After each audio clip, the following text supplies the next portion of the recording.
Welcome. I'm Doug Smith from Kentucky Valley Educational Cooperative, and we're going to be discussing explicit instruction. According to Dr. Anita Archer, explicit instruction is a structured, systematic, and effective methodology for teaching academic skills. Explicit instruction is characterized by a series of supports or scaffolds whereby students are guided through the learning process with clear statements about the purpose and rationale for learning the new skill, clear explanations and demonstrations of the instructional target, and supported practice with feedback until independent mastery has been achieved. Establishing an environment and climate that supports both teachers and students can be accomplished by using explicit instruction.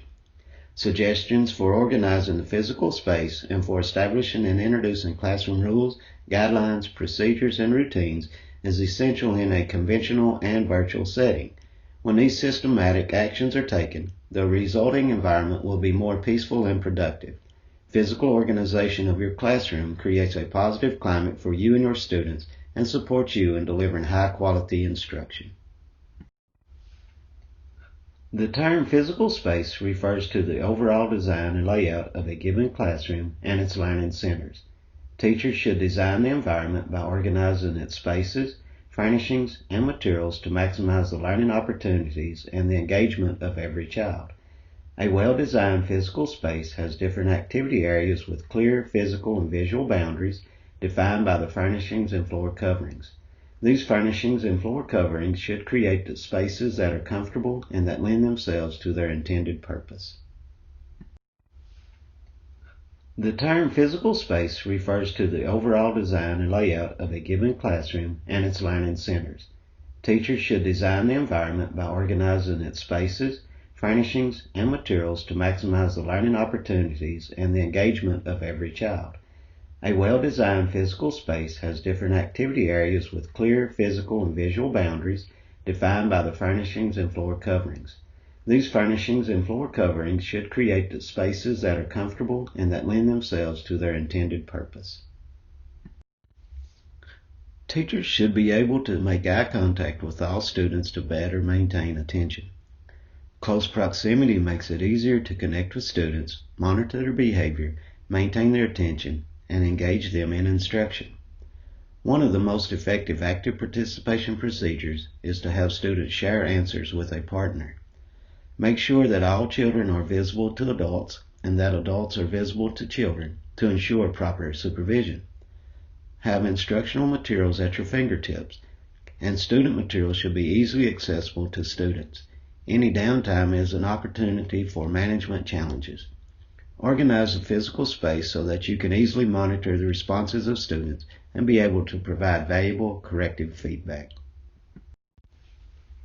Assigning seats usually prevents many problems. Assigning seats allows you to choose which students sit closest to where you will be standing when you are not moving around. Assigning seats allows you to orchestrate optimum response partners and cooperative learning teams that take into consideration students' current functioning levels.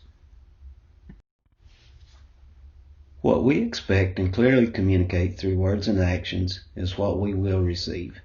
Consistent expectations contribute to the climate you are trying to establish. Give special attention to teaching, practicing, reviewing, and reinforcing appropriate behaviors. As educators, our task is to empower students and help them grow into lifelong learners. The purpose for goal setting with students should be no different. A goal is something that you work hard to be able to do. Encouraging students to set their own goals can assist academic achievement and student engagement. The purpose of using goal setting with students is to help understand their role during the learning process. Classroom rules promote safety, creating a positive learning environment in which teachers can teach and students can learn. Rules should be presented in every classroom and setting. Formal and informal lessons should be provided on each of the rules, followed by review. Rules should be briefly reviewed every day for a few weeks, coupled with feedback letting students know when they're following the rules or reminding them of the rules when they are not following them. Where routines and procedures are clearly delineated, taught, reviewed, and used during the initial weeks of school, appropriate behavior is much more likely to occur, and the class is more likely to run smoothly. You must consider classroom routines carefully before the beginning of the school year and even write them down rather than fabricate them on the fly. If you wait until the need arises to create a routine, it may spell disaster. Routines should be ones that students have no difficulty following consistently and should require little, if any, teacher involvement. Some routines may need to be introduced the first time they are needed. You may also consider using a look like, sounds like chart to teach routines. Some examples of routines and procedures would be movement into and out of the classroom, use of the pencil sharpener, correcting work in class, no materials in class, gaining assistance during independent or cooperative tasks. These are just some examples of when routines and procedures may need to be established. There are many more instances that you may come across. Just make sure that these are instances when student is taught what to do with as little disruption to the learning process as possible.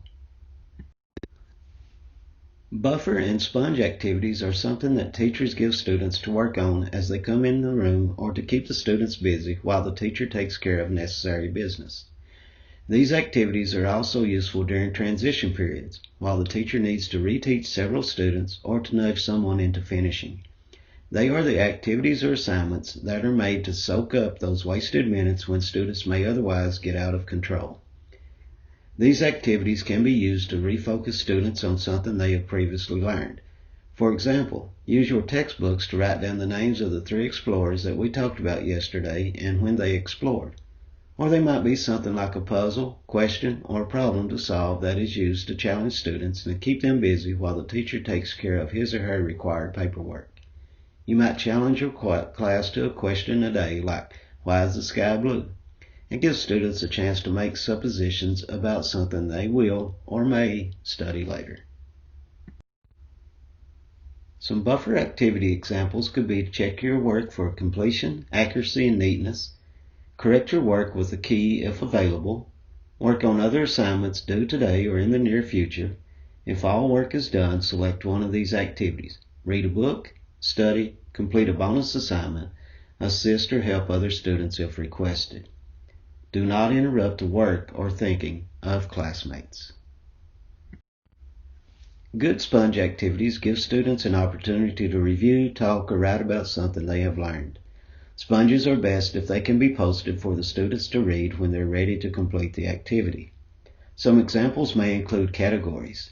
I will say a category, you add to it, or I will say 4 items and you figure out the category. Another could be telephone number. Make as many numbers as you can using your phone number. Rearrange the numbers to make the smallest and largest number possible. Make as many problems as you can using your phone number. And fortunately or unfortunately, I'll start the story. Fortunately, and then you add to it, unfortunately, and so on. To show compassion to students is to take the time and effort to understand their perspective, while continuing to make choices that are best for their learning experience. Showing compassion does not mean you're a student's friend. It means you care about their progress and are invested in their future. By itself, compassion is an important life skill. As a part of classroom management, compassion can enhance the effectiveness of any strategies you would normally put in place. Compassion gives students an opportunity to trust your choices and have faith in the requests you make of them. Classroom management procedures and explicit instruction are important, but the students who know you're invested in them are more inclined to respect you and follow your lead. Teachers can show compassion by avoiding classroom management techniques that humiliate students or force them to address their behavior in a public setting. Thank you. I'm Doug Smith.